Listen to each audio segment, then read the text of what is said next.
Where do you feel that the situation lies now? I mean, are we getting close to what Lagarde is painting as a rather dire situation, the 1930s situation, where everyone loses confidence and trust in everyone else?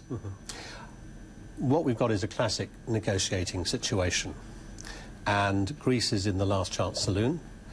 They basically have to come to agreement, either that or they are going to be out of the eurozone. I mean, it basically boils down to that. And in some ways, that is not necessarily bad news for the euro, because if you take a short-term view, we may get an agreement with Greece now, if they can agree terms on the interest rate, the haircut and all of that. If that doesn't happen, then we can see perhaps some of the dominoes starting to fall.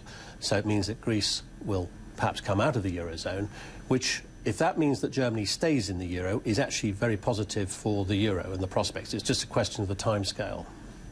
Within that idea of Greece leaving the eurozone, would you see a disorderly debt restructuring, in other words, a debt default? Well, I think this has been building over quite a long time, and I think a lot of banks have adjusted their positions. I think people won't be surprised if it happens. So we won't have the kind of breakdown of major commercial banks, which some people at some points have feared. In Greece? In Greece? Well, no, actually, those who've lent to the Greeks. Yeah, well, I think a lot of them have already adjusted their positions. So we can only hope that it won't be disorderly, because people have had lots of warning. I mean, if they're still taken by surprise now, then there's something wrong, and those banks probably don't deserve to be in business anyway. So in effect, I mean, just to cross the T's on this, what we're saying is that the banks and the whole financial system has it already factored in that Greek debt is only worth 1/3 of its face value. I think that may be right. I mean, if you look at what's been happening with the euro in the last week or so, it's already shown strength against the dollar. It looks as if it may strengthen against sterling. This is what the money markets are moving towards. They're now starting to look beyond this situation. OK, let's have a look at Germany. The situation with Germany, very, very interesting, because, of course, Germany is in the driving seat in terms of Europe. It is the country with the money, also the country with the big reluctance.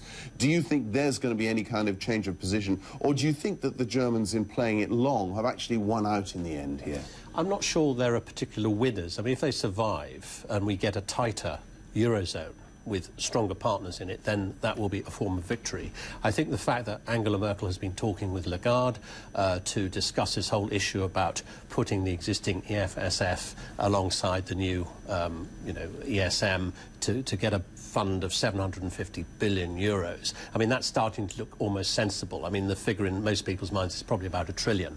So in that situation, I mean, Merkel obviously has to satisfy her voters, and that's the situation there. I mean, as long as she can do that. I mean, one of the provisos that she's putting with this is that there should be strict budgetary guidelines, so that if anyone defaults on that, they can't draw on money from the new fund.